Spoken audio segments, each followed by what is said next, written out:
Semangat pagi dan selamat pagi. Selamat datang di channel Bang Ilham. Bagaimana kabarnya kalian sobat anime, sobat manga di pagi hari yang luar biasa ini? Kali ini aku ingin mengangkat sebuah tema atau topik pembicaraan kita, yaitu Poneglyph. Poneglyph adalah bagian sejarah terpenting di dalam serial One Piece. Jadi gimana kelanjutannya ini? Kita langsung aja ke pembahasan. Jadi Poneglyph itu apaan sih? Poneglyph adalah simbol terukir atau dipahat pada batu besar. Ini sudah ada ratusan tahun lalu. Diketahui 800 tahun lalu klan Kozuki menciptakan sebuah buku tidak tertandingi, tidak bisa dihancurkan atau dibakar. Buku ini disebut sebagai Poneglyph. Pengetahuan membuat buku, membaca dan menulis telah diturunkan turun-temurun atau dari satu generasi ke generasi berikutnya klan Kozuki. Tetapi sayangnya Kozuki Oden telah gugur dan Kozuki Hiyori beserta Kozuki Momonosuke belum mewarisi kemampuan tersebut. Nico Robin menjadi satu-satunya mewarisi kemampuan membaca dan menulis Poneglyph. Diketahui saat ini di dalam serial One Piece ada 3 jenis Poneglyph.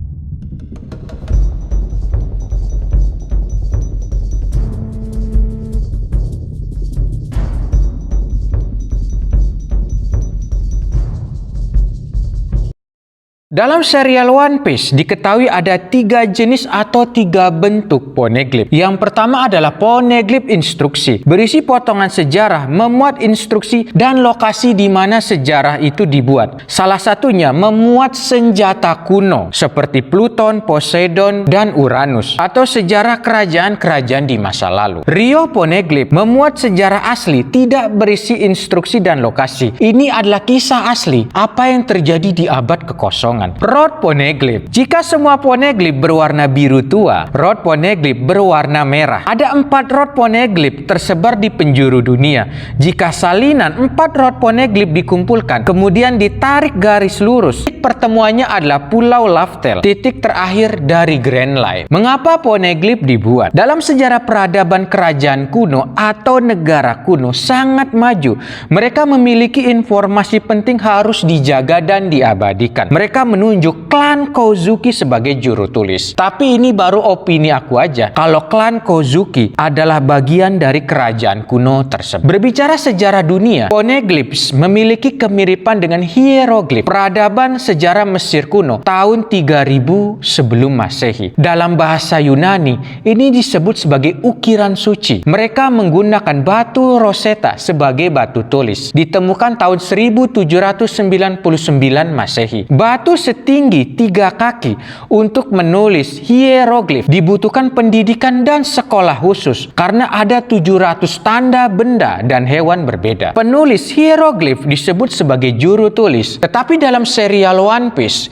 kita belum mengetahui apakah ada pendidikan atau sekolah khusus. Informasinya berupa kemampuan ini diwariskan turun-temurun kepada klan Kozuki. Mengapa arkeolog Ohara mampu mempelajari Poneglyphs? Kemungkinan besar mereka mempelajari pengetahuan Poneglyphs dari klan Kozuki. Karena hanya klan Kozuki mampu menciptakan, membuat, dan membaca Poneglyphs. Pohon pengetahuan Ohara telah berdiri 500 tahun lalu. Menurut Dr. Clover, menyimpan pengetahuan penting dan informasi dari seluruh dunia. Ada 2 opini aku, mengapa sarjana arkeolog Ohara mampu mempelajari Poneglyphs. Pertama, sarjana Ohara pertama berlayar mengarungi lautan, mendarat di Wano Kuni. Kemudian mereka mempelajari pengetahuan Poneglyphs dari klan Kozuki untuk menyebarluaskan informasi kerajaan kuno. Yang kedua, salah satu klan Kozuki punya kisah menarik sama seperti Kozuki Oden, mengarungi lautan 500 tahun yang lalu sampai di West Blue.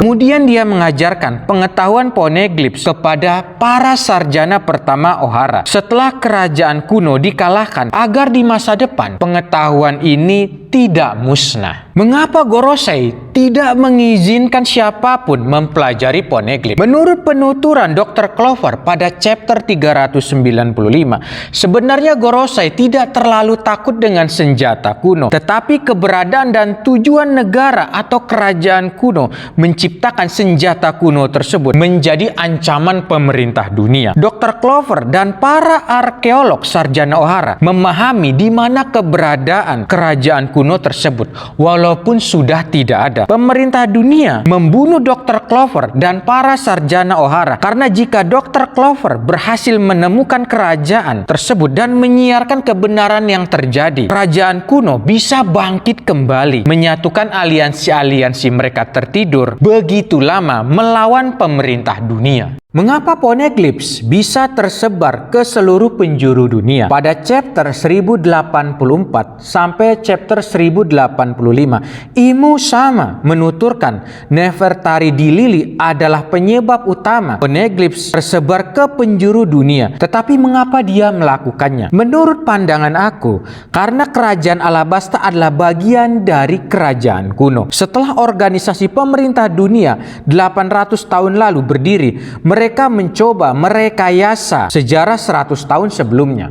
20 raja di dalam organisasi tersebut dianggap setara. Tidak ada yang boleh menduduki singgasana kosong, memastikan tak ada salah satu diktator melebihi mereka. Tetapi Ratu Nefertari di Lili mengetahui kelicikan organisasi dunia. Organisasi pemerintah dunia memaksa Nefertari di Lili bergabung dengan mereka. Tetapi sayangnya Nefertari di Lili menolak menjalani hukuman mati, mengirimkan wasiat kepada saudara laki-lakinya meneruskan kerajaan Alabasta. Di saat terakhirnya, Nefertari di Lili berharap klan Kozuki membuat sebuah pesan di dalam Poneglyph. Siapa musuh sebenarnya telah menghapus atau mengganti sejarah abad kekosongan terbongkar di masa depan. Rio Poneglyph adalah sejarah asli dari peradaban kerajaan kuno. Para arkeolog sarjana O'Hara mengetahui di mana posisi Rio Poneglyph. Rio Poneglyph adalah ancaman terbesar pemerintah dunia karena memuat tujuan dan keberadaan negara atau kerajaan kuno. Walaupun pemerintah dunia telah memusnahkan O'Hara dan membunuh Dr. Clover bersama arkeolog sarjana O'Hara lainnya, tapi petunjuk itu tidak hilang begitu saja. Setelah kejadian O'Hara, orang-orang Elbaf mempelajari pengetahuan tersebut. Merekalah yang telah menyelamatkan buku-buku pengetahuan O'Hara. Ini menjadi alasan mengapa Akagami no Sheng menjadi Yonko melindungi Elbaf dari pemerintah dunia. Sejarah Pluton. Klan Kozuki dan kerajaan Alabasta memiliki hubungan di masa lalu.